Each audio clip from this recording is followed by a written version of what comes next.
ये मुकेश है और ये मधु। मुकेश की सालों की इच्छा है कि वो एक बाइक खरीदे और इसी इच्छा को पूरा करने के लिए वो रोज अपनी कमाई से कुछ पैसे गुल्लक में डालता था। पर मधु को ये बात बिल्कुल पसंद नहीं थी। मेरी ही किस्मत फूटी है। दूसरों के पति अपनी पत्नियों के लिए गहने बनाने के लिए पैसे जमा करते हैं और एक मेरा पति है जो अपनी फटफटी खरीदने के लिए पैसे जोड़ रहा है। दूसरे की पत्नियां दहेज में फटफटी जो लेकर आती है ना, तो उनके पतियों को पैसे जोड़ने की जरूरत नहीं पड़ती, समझी? आइंदा मेरी फटफटी के बारे में कुछ बोलना मत। मधु कुछ भी बोले, पर मुकेश को किसी भी हाल में बाइक खरीदनी ही थी। वो हर बार मधु की बोलती बंद कर देता था। मुकेश हर दिन पैसे बचाता था और एक दिन उसका गुल्लक भर गया। अब काफी पैसे जमा हो चुके होंगे। मुकेश ने गुल्लक तोड़ा और पैसे गिनने बैठ गया।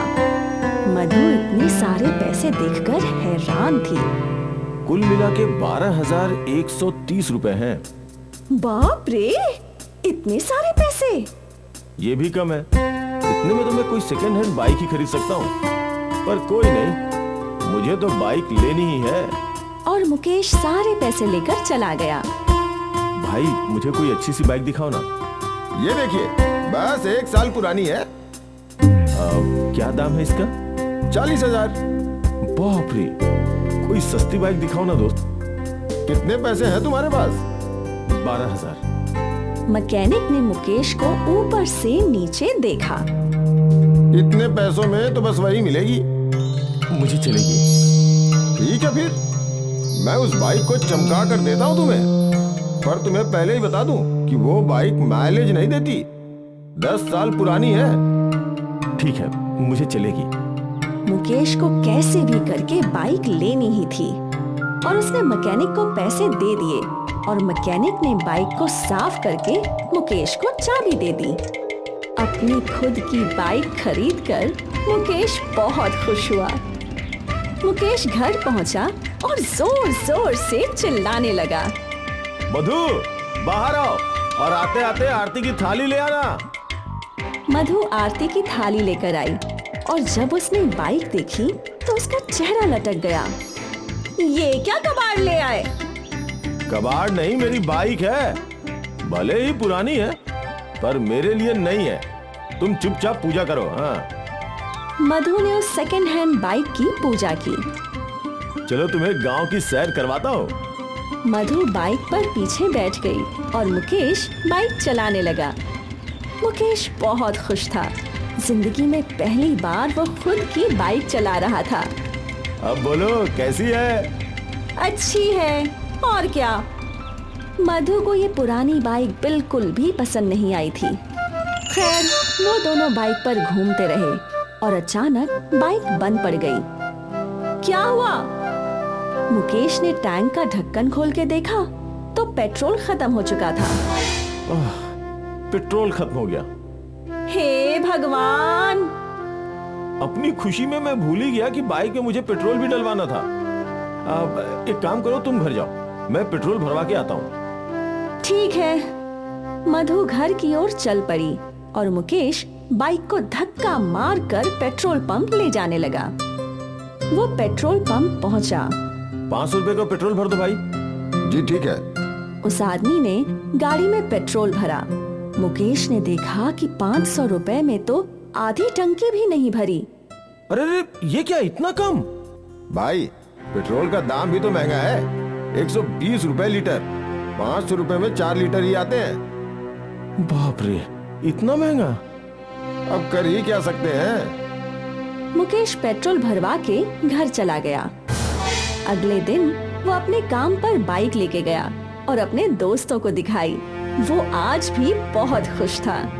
शाम हुई और वो अपनी बाइक पर अपने घर लौट रहा था कि अचानक उसकी गाड़ी फिर बंद पड़ गई। अब इसे क्या हुआ? मुकेश ने टंकी का ढक्कन खोला तो पेट्रोल खत्म हो गया था।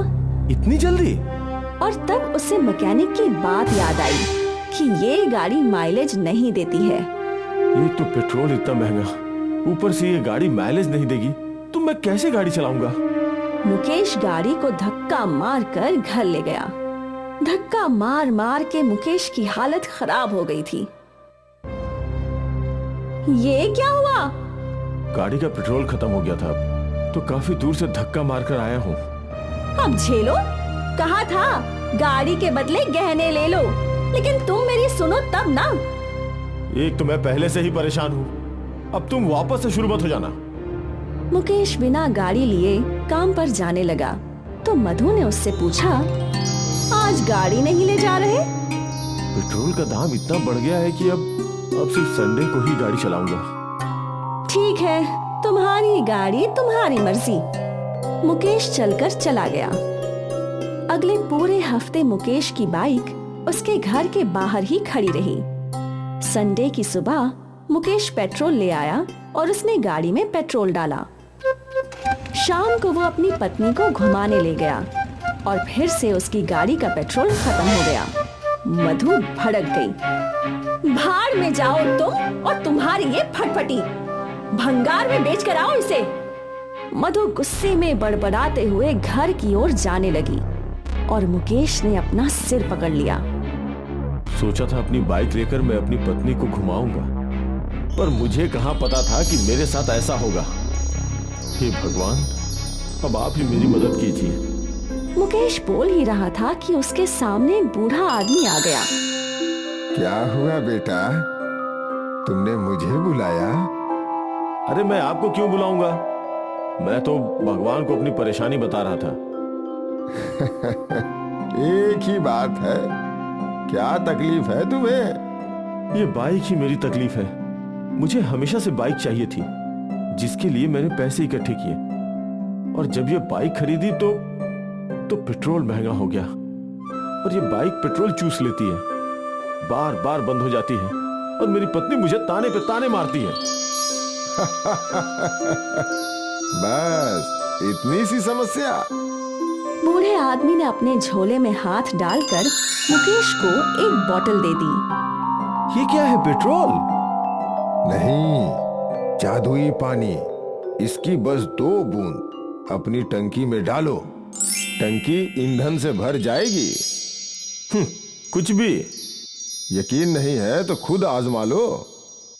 मुकेश ने उस बोतल से 2 बूंद पानी अपनी बाइक की टंकी में डाला और टंकी के अंदर पेट्रोल का स्तर बढ़ने लगा और पल भर में टंकी फुल हो गई।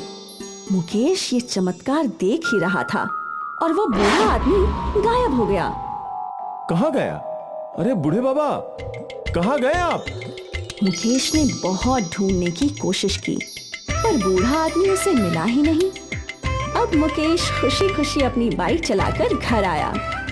अब मेरी बाइक कभी बंद नहीं होगी मधु। मुकेश ने मधु को जादुई पानी के बारे में बताया और पहली बार उसके चेहरे पर मुस्कान आई।